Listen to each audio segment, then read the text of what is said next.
What's up again, everybody? Last time we were together, we talked about all the common and the rare cards from the Wizard class. Now let's hop over and talk about the super rare and mythic cards, which, just keeping in the tradition, look absolutely amazing, and I'm sure they will look really, really cool in foil. So, running through these cards, let's go from left to right, starting with Forked Lightning, a card that I thought, okay. And then the more I thought about it, the more I was like, this is pretty sweet. And the more cards got spoiled, the more I'm like, oh, this is really sweet. Now, this is a 3-cost card, and it is pitching for red, so you're not going to use this for resources. And again, this one is not a cycle, or we can assume that none of these will cycle, that whatever they pitch for is what they pitch for. There's not a yellow, there's not a blue version of this. So this is a wizard action, defends for 3, and it says deal 2 arcane damage to target hero. And then it says deal 2 arcane damage to target hero. So what does that mean? Well, it means you can deal 2 arcane damage to 2 different heroes. I don't know why you would target yourself, but really this is designed for like a multiplayer format, which is pretty sweet. Or if they ever in the future create a card that like procs mid-effect, like anytime your opponent takes damage, do this, blah, blah, blah, then this would kind of combo with that, because you deal the damage first, then you deal the damage second. It is one joined source of damage, as you can see here. Effects that modify damage modify both damage effects of Forked Lightning, and that's the really important thing to talk about. Forked Lightning is considered a single source of damage, okay?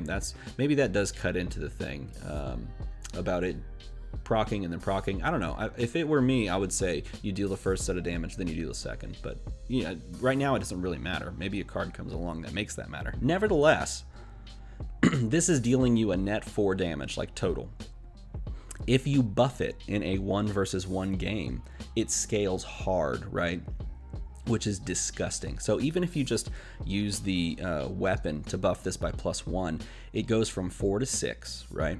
If you use any of those commons or rares that snowball into more damage for your later cards, this goes from like 4 to +2, so 2 + 2 is 4, so 8, right? So it goes from 4 to 8, or if you give it +3, then it goes from 4 all the way up to 3 + 3 is 6, +4 is 10, right? It just keeps scaling, which is really, really disgusting. So at first I thought, man, I have to pay 3 for this. That's kind of expensive. And then I saw more of the cards that gave these little tiny incremental buffs, and I thought, okay, I would be willing to pay 3 for dealing 10 damage. I'd be willing to pay 3 to possibly take a quarter of my opponent's health. That seems really good. So what I think about this card, I think it can be really, really good. Now the next one, Lesson in Lava, is the Kano specialization card. This one pitches for yellow, so pitches for 2, and it costs 1, so that's important to note. This one defends for 3, it's also a wizard action. And obviously, because it's a specialization, you can only play it if you're running Kano. Now, does that matter? No, not right now. But if they make more wizards, then it would. Deal 3 arcane damage to target opposing hero. I feel like I've said that sentence just so many times. If Lesson in Lava deals any damage whatsoever, you may search your deck for a wizard card with 1 cost equal to or less than the damage dealt by Lesson in Lava. You can reveal it and then shuffle your deck and put it on top of your deck.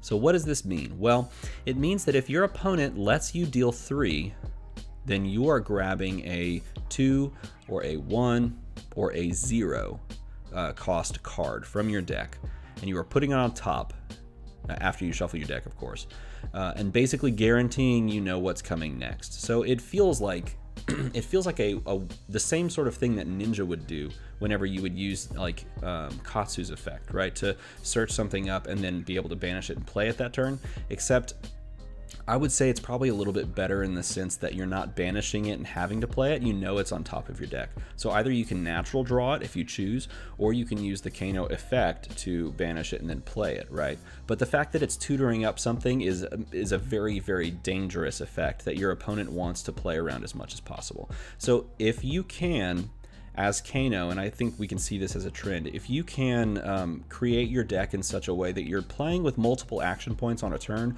or making a ton of uses out of the Kano, play something as an instant, don't use the or the action point, effect thing, if you can do that with some of these very, very powerful cards, your opponent's going to have a lot of trouble defending all of the damage that you're going to be throwing at them. And I think that is the goal. I think this is a cool card in order to do that. Okay, Mythics time. Those last two were super rares, now we're on to a Mythic. This is Sonic Boom. Pitches for yellow, costs 2. So if you pitched a Sonic Boom, you could play a Sonic Boom. That's just kind of cool. It's a wizard action. It's not an attack, it's just an action. And it defends for 3. And it says deal 3 arcane damage to target opposing hero. I know, that's shocking. It says, if Sonic Boom deals damage, look at the top card of your deck. If it's a wizard non-attack action card, you may banish it, and if you do, you may play it this turn as though it were an instant and cost X resource points less to play, where X is the damage dealt by Sonic Boom. So this is very similar to Lesson in Lava, except you have to actually just take whatever is on top of your deck. So maybe you can kind of like string them together. Maybe you play the first one, and then somehow gain another resource point or action point, and then play this one. So you put what's on top of your deck, or you put something to the top of your deck, you take what's on top of your deck, which you already know what it is, and there's several effects, not just the Lesson in Lava that we talked about a minute ago. There's other effects that you can use to put things on top of your deck. Even just Opt will do that for you. So you could conceivably know what you're going to be putting, you know, banishing, and then reducing the cost of said thing by X resource points based on how much this actually deals. So a lot of ways for your opponent to go, oh man, they're going to do stuff for free. That sucks. They're going to have to make a lot of tough decisions with some of these cards. So I'm actually not sure if I like Sonic Boom or Lesson in Lava better. I feel like they both do similar things, except one of them reduces the cost and the other one tutors a card to the top of your deck. So I'm not sure. What do you guys think? Which one do you like more? Do you like Lesson in Lava or do you like Sonic Boom more? Let me know in a comment below which you're more hyped about, which you think is stronger, and which you would put into your deck. Maybe you put both of them, I don't know. And the final card is Blazing Aether. It is a mythic. This one will look absolutely insane in foil. I can just imagine it. It costs 0 to play. It pitches for red, so it doesn't do much for you there. It's a specialization, so you have to be Kano to play it. It's a wizard action, it defends for 3, and it says deal X arcane damage to target hero, where X is the amount of arcane damage you have dealt to that hero this turn. Oh man, this is cool. This feels like one of those win more cards. I mean, it's really not. It's really a powerful card. But it feels like just like, you know how in some like board games you have that take that mechanic where you play something, you're like, haha, take that, you lose this, or you know, you suck in general. You have like the take that mechanic. Okay, this feels like the ultimate take that mechanic. You just like jam this down after you hit your opponent for a bunch of damage from snowballing all of these things, and you're like, oh, by the way, it's just an extra 4 instead of an extra 5. I didn't have to pay any resources to play this from my hand, or to play this from, you know, from my in my banish zone or whatever. You just take a little bit extra damage. It's just so mean. I feel like there's going to be people that have just a little bit of rage when this card's played.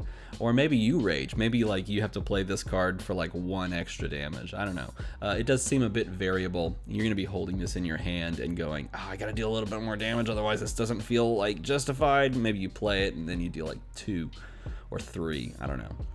I don't know what the nice number is for playing this card. Maybe you only play it when you deal 3 or more, but either way, it's just funny to me. It's a pretty cool card though. I like the art just above all else. And look at that frame. The frame is just so dirty, and it's like lava pouring down the side, molten rock. It's super cool. Oops, I totally missed one. I missed this one, and this is a good one too. This is a, I think it's a super, right? Let me make it bigger. Is it a super? Yeah, it's a super. Okay, and this is Tome of Aetherwind. It costs 0 to play it, and you choose 2, and you can choose the same mode twice. Mode number 1.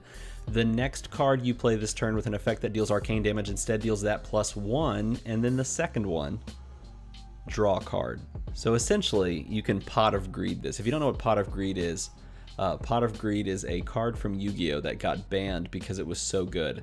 And it basically was pay nothing, draw 2 cards. And this is Pay nothing, draw 2 cards. So is this card good? Yeah, this card's good. Drawing cards in this game is insane because you are so limited in your hand. That the fact that you can just draw up cards, gain more resources, allows you to play the Kano effect and other things like that.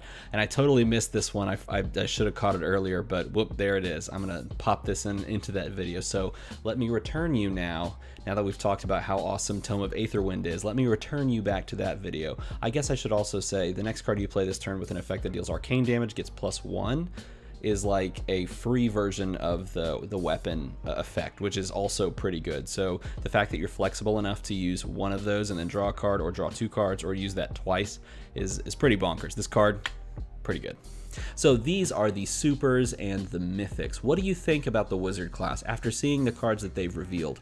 Are you hyped about the wizard class, or are you more excited about some of the other classes we're going to be seeing? Let me know in a comment below, because I'm curious, what class are you most excited for? Because we are going to be spoiling a card here pretty soon on this exact channel. So I would keep your eyes peeled because that is coming up fairly soon. If you like this video and you like Flesh and Blood content, feel free to hit subscribe, give me a like, give me a comment so that we can talk about this wonderful game. I've got a Discord if you want to hop into that, and if you would like to support me on Patreon, you will be my best friend. As always, everybody, thanks for watching.